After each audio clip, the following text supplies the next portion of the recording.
Hey everybody, it's Kneecap here, and in this video I'm going to be talking about systems in the Shadowlands, and primarily focusing on how to make systems better in the game, not only for Shadowlands, but just going forward. There are some pretty easy lessons to learn based on what the info we have, especially just in Modern WoW, like Legion on. So hopefully, if a dev ever sees this, they can make better systems in the future that would make the players much happier without having to like sacrifice a ton, in my opinion, from their end or from like their boss's end as well, which is unfortunately a real thing that comes into play here, whether the players like it or not. So let's go ahead and just talk about pretty much all the Shadowland systems, what's wrong with them, what's good about them, even some of the less important ones, and let's go through and talk about how to make them better, essentially, right? So, number one, let's just go ahead and talk about covenants. So, the whole thing was pull the ripcord, pull the ripcord, pull the ripcord. I don't think it ended up being that bad to people once it actually hit, which I think is kind of what they thought would happen.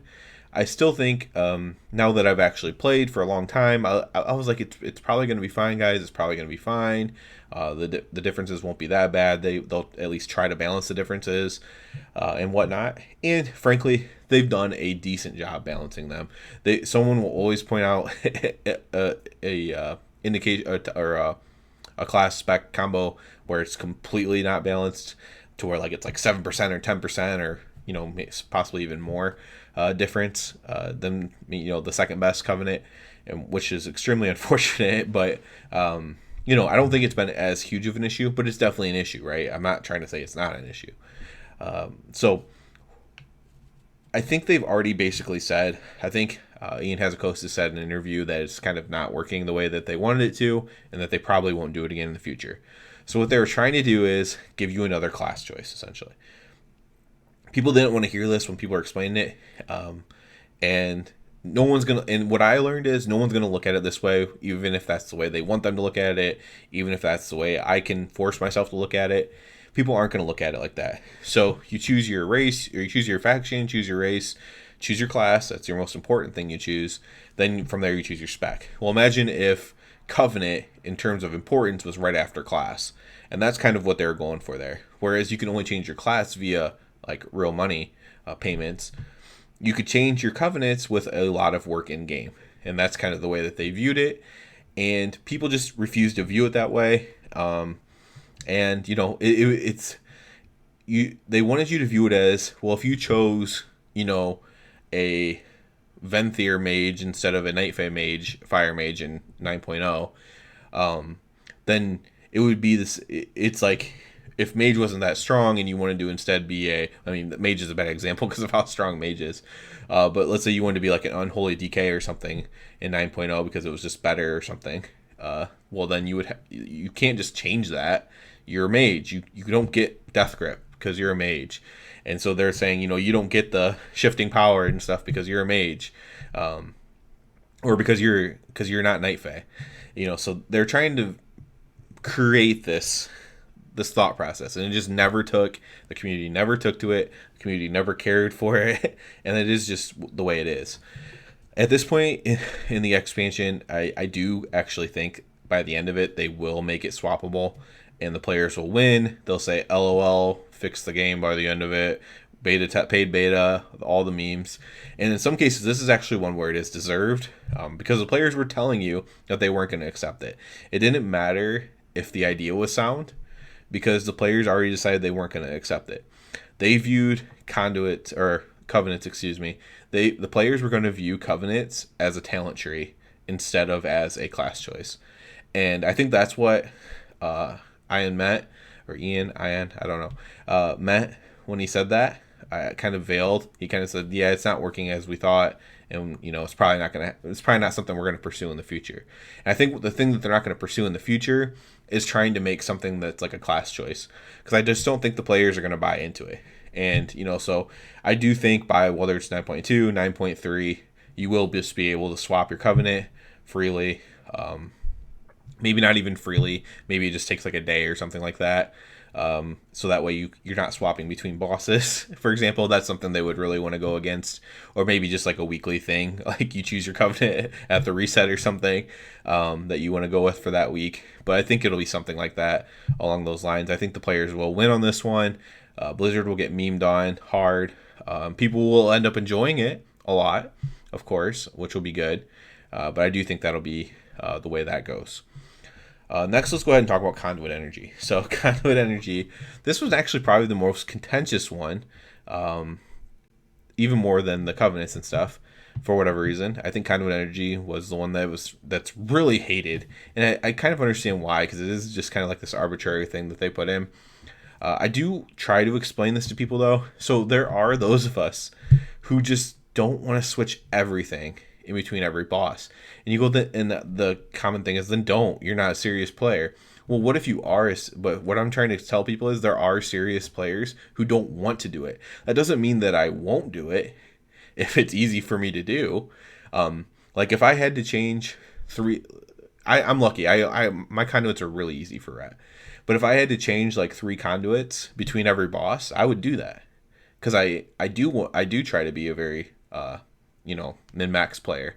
So I would do it. I just don't want to do it. And there's like this, it's like this impossible connection to make with people who don't think that way, and I don't necessarily know how to communicate it, frankly, I guess, because I just have failed to at every turn. So I don't want to do it, and that's why Conduit Energy is there, so players don't feel forced to change their conduits all the time. People think of it as they put it in there so you don't have fun, but they're actually trying to put it in there as a way to have other players not be forced to not have fun, forced to do something they hate. So you're stymied from doing something you like, instead of someone else being forced to do something that they hate. And you understand how both of those things are important, and both of them can feel pretty bad too, for depending on which player that you are, of course. And they can feel equally as bad. And it doesn't mean that one's right and one's wrong either. It doesn't mean I'm right by any means. But that's why it's there. So I don't mind having something in the game. I think just honestly having you have to go back to your Covenant could have accomplished that in many ways. Now, of course, as long as my guild approved of it, would I go back to my Covenant every time if I had to change all my conduits? I would do that. Many players, I think, would do that, but I don't want to do that, but I would. So I think that could have solved a little bit of it, especially for the more casual players. But the energy could have been completely not an issue if they just would have did what I think they were going to do, what I thought they were going to do in beta, which is each spec that you have has its own loadout with the soul binds. So I'm just going to use Kieran's example because that's what I play on my main. Let's say for all 3 specs, Ret, Prot, Holy, I play Pelagos for all 3 of them, but I use different conduits for all of them. So when I'm Ret, all my Ret conduits are in. When I switch to Holy, now when I click on my Pelagos, it has all my Holy conduits in. When I switch to Prot, look at my Pelagos, has all my Prot conduits in. And each one would have a loadout. Now if you want to change that loadout, that could cost Conduit Energy. And that's the way I thought it was going to work. And once it didn't work that way, I was actually on board with the whole, I don't love that there's going to be nothing stopping me from switching all of my conduits, but I approve of it. So that kind of got me to switch. But I was really high on the approving Conduit Energy at the very start, at the beginning of beta and stuff, because I thought was how it's going to work. So that is the solution there.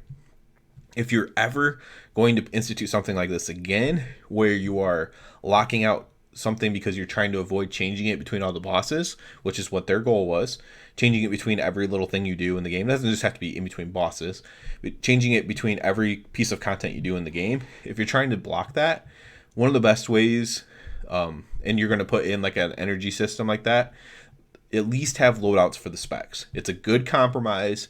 I think it still accomplishes everything you want to accomplish, but have loadouts for the specs, and I think that is the solution to that issue. We also have World Quest. We'll talk about that system real quick in Shadowlands. This is a complete failure. As someone who loves World Quest, which is, I'm kind of ashamed to say that, but kind of not. I actually really enjoyed World Quest. I especially enjoyed them in Legion, but I think I did more in Battle for Azeroth because they're just really easy and the rewards were so good. I think I did a lot more in Battle for Azeroth, but I actually enjoyed them more in Legion because it felt like the World Quests were telling like a zone in the story. You had the Warden's World Quests, which then just became Elite World Quests in BFA. But the Warden's World Quests were like, the Wardens are hunting a target and you're helping them. So it was like story-based World Quests. And I really enjoyed that. They completely dropped the ball here in Shadowlands. Now, they are a little bit story-based, to be fair to them, but they're so long and the rewards are so crappy that it doesn't matter. They would have to increase the rewards so much to make this worth it. And at this point, I don't think anyone will think it's worth it. So I think world quests are something that deserves more attention in the game. I think that they should go back to Legion style, where you're telling a story. Even in Shadowlands, yes, they are telling a story. I'm not going to lie. In BFA, they kind of did as well. Tell a story, a zone story, with the world quests, or just a whole, expansion story, whatever, with the wardens. That's part of the whole expansion. Tell a story with the world quests, make the rewards good, and make them not take forever.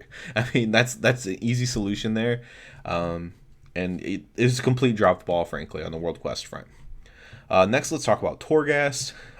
With that, I guess we'll talk about like Soul Ash stuff as well. So everyone says that the problem with Tourgas is that it's tied to a currency, and instead of it just being a fun thing. Here's the thing: if it wasn't tied to a currency, people wouldn't do it. That's just the reality. It doesn't. There's nothing that's going to be fun enough in the game. There's nothing.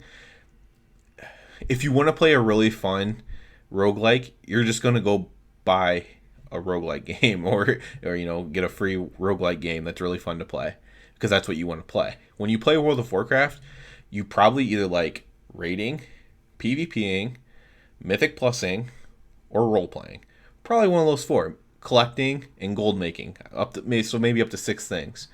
But if you love World of Warcraft, you're not playing it because it's a roguelike.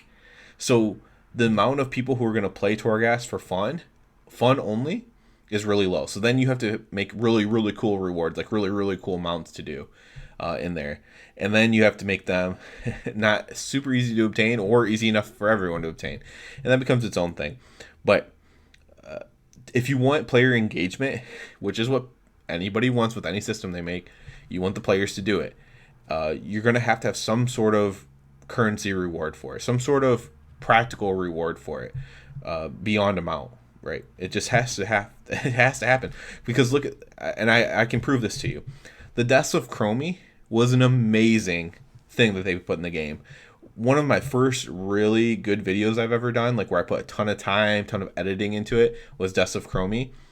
And so few people ended up actually doing it, as far as like I think that video did fine for me back then, but I think so few people did it. Like whenever I would talk to somebody, oh, did you do Deaths of Chromie? They're always like, what? Oh yeah, I didn't do that. I did it like one time and I didn't care for it, because there was no power upgrade with it, right? It was a great thing. Deaths of Chromie was freaking amazing. Everything about it was good. Especially it being like the first thing like that they put in the game. It was like kind of like a precursor to Visions of N'Zoth, but it was just so good. But there's no power tied to it, so most people didn't do it. It just didn't happen. And I think that's the same case with Tourgas. So the real issue with Tourgas, so people have the issue wrong when they say that. They say, well, it's because I feel like Tourgas because I have to get my Soul Ash. But that's not the case. It's because it wasn't fun enough. They made it a lot more fun in 9.1. And people, even, let's say Asmongold, he says one of the best things about 9.1 is Tourgas got so much better. Like, that's someone that's very critical of the game, very honest with their criticisms, and sometimes over the top with their criticisms, saying that, hey, Tourgas is actually pretty good now. Why? Because it's more fun, because you get these blessings, because you get these power-ups against bosses, because elites now hit you less with this talent tree, right? And that's what makes it cool. Deaths of Chromie also had a talent tree, by the way. So when you're making this single-player content, have like a talent tree that makes the player more powerful, a power progression for the character while they're obtaining the currency that they need for their main power progression, right? It's all about having fun. So you have fun obtaining the power progression material by having power progression in the content that you're doing to obtain the power progression material. And that's a lot of words to say, of course, to say it, but that's how you make it more fun. And that is the solution for Tourgas. And they could expand on the system more if they want in 9.2, or maybe Tourgas is just going to be gone.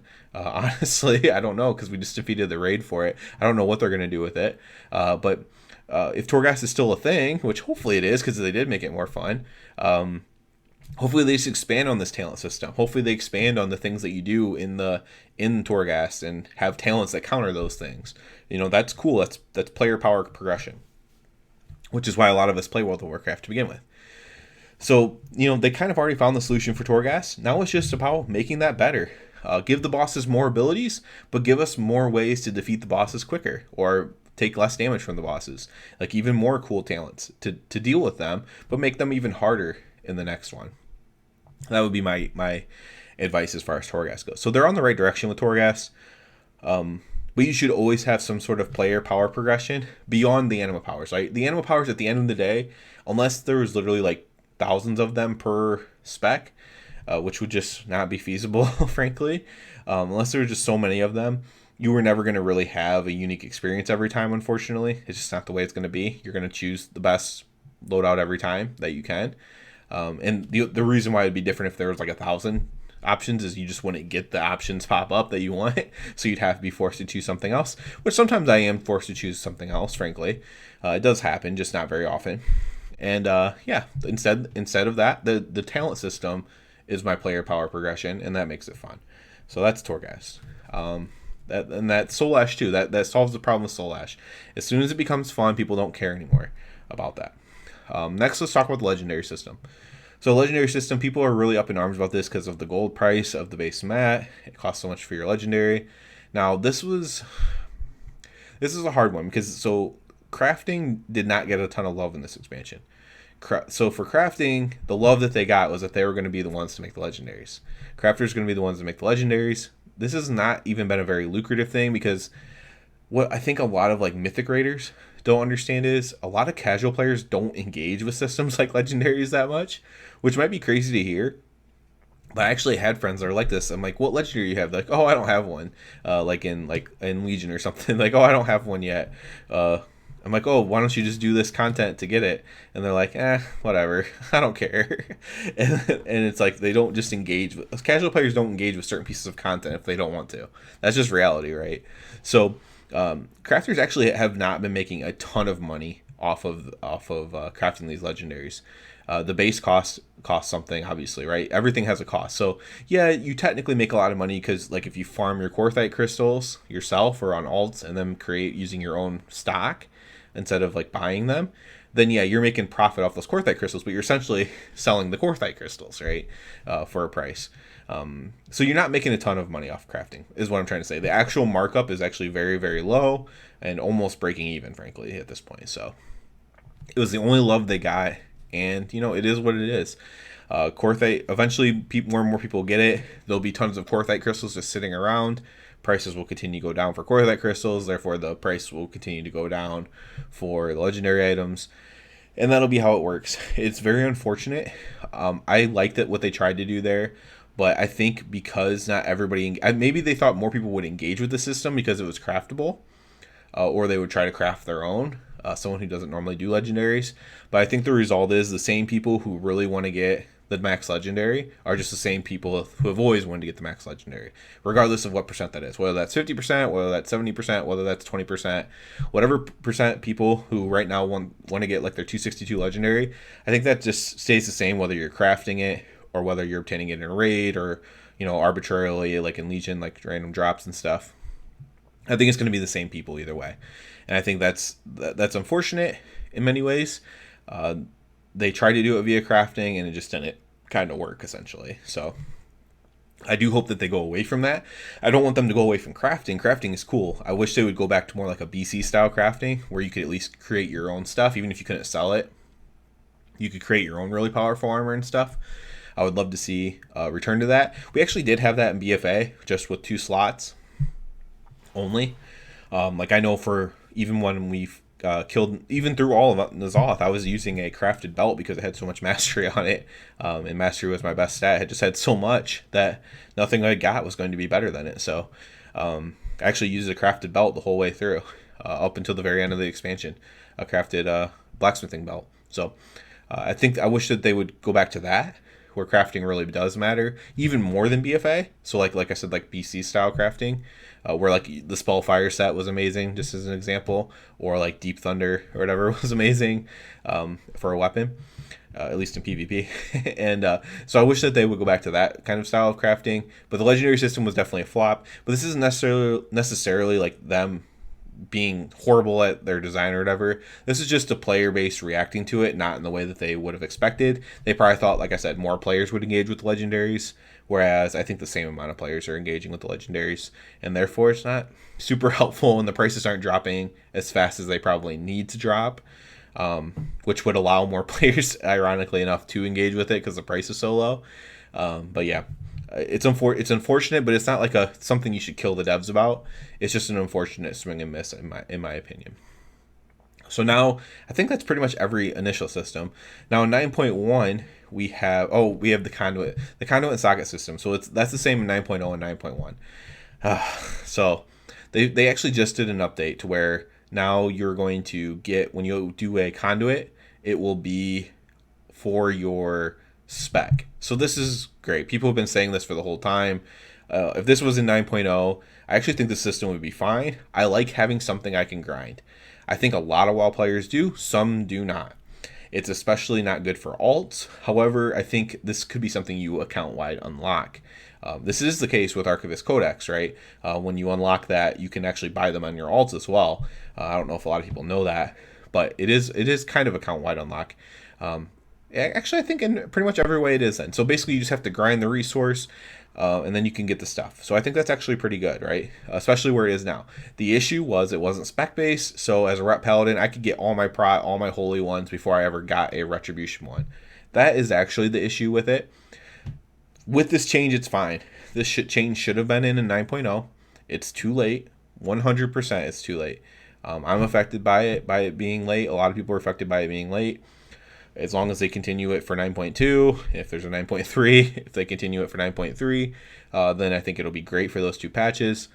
This is fine. I like having something I can grind. So in this case, I grind my conduit power and I grind sockets. And I think that's fine, honestly. I'm completely fine. I'd be fine, especially with sockets. I'd be fine if I was able to grind my socket. You were able to grind sockets in Visions of N'Zoth as well. I'd be fine if I was always able to grind my sockets, especially if it became account-wide unlock to where all I have to do is the resource. I don't have to do the progression part as well. So like the progression of Vision for N'Zoth or the progression of rep gain here in Shadowlands, as long as I don't have to do the progression part and I can just do the grinding part, I'm actually completely fine with it personally. I think that's actually great, and I think it's a good system. It's too late now, right? But hopefully if the game gets 2 more patches, then over 50% of the game will have been good in this regard. So I think that's fine. What you need to learn from this, again, account-wide unlock, you already kind of learned that. And then just the idea of having stuff be spec-based when it's RNG instead of class-based, because a lot of people only play one spec or really only care about one spec or want the first spec first, right? And so don't punish the players for that. And I don't think it causes too much harm as far as like engagement and stuff like that, especially because it makes you want to play your alts more, because especially on your alts, you're probably really focused on one spec. Pretty much all my alts, I imagine that I pretty much play for a certain spec, and being able to target them is really good. So it's a good change. It is too late, but good job. We also have, I guess this video is really long, so we'll just finish on the Shards of Domination. This is the most hated thing, of course, and honestly, it was really bad. So why is it so bad? The real reason it's really bad is because of you were able to destroy your gems. So it's just a repurposed gem system. You were able to destroy your gems. You just got the thing, you're going to destroy your gem, and everyone just clicks OK, because we've been conditioned since Burning Crusade to just destroy our old gems, and you thought it was a good idea to do this. It was not. So that was the real reason why it's really bad. Now, why it feels worse than what it really is because you have the sockets on the gear. That's fine. Obtaining those is just like obtaining your tier set, except for, well, you only need 3 instead of 4, technically, as long as you get the right piece. To be max power, you need 5, of course. But you only need 3 for the tier set, technically. So let's say you got helm, chest, and shoulders. You're fine as far as tier set goes, right? So that part is fine, the gear part. The problem is the shard part. You could delete the shards. The shards were RNG on drop, and they were untradeable. So there's 2 solutions here. You either make them tradable in raid, or so shards are tradable among players because they do the same thing for all the players. They're all rank 1 when they drop. They're tradable. Or you have a vendor where you can target the shards you want by using, let's say, soul cinders or something like that for them. and you're able to purchase the shards, and then you can even make them account bound shards, and you can send them to your alts via the vendor with an account wide unlock. Maybe they become account wide once you gather all 9 of them. Once you have your infinity gauntlet of shards, you get an achievement, and then you're able to purchase them with the soul cinders, let's say, and send them to an alt as well. And that way your alts can play as well. So that would be the easiest way to fix them. The shards were the issue themselves. The fact that you can delete them, the acquisition of them, and the alt unplayability of them. 3 major problems with the shards, and that's the issue with the shards. Some people have talked about the upgrading of the shards being really bad. However, I think that actually is fine. It's like a slow power progression of your shards and your set bonus in the raid to help you accomplish the raid better. I think that's actually a really fine way to nerf a raid, is by slowly upgrading your shards. I think that's completely fine. The shards themselves were the issue. So it's a 3-cog system. You have the gear, you have the shards, and you have the upgrading of the shards. And only one of the 3 cogs was bad, but that one cog being bad made the entire system bad.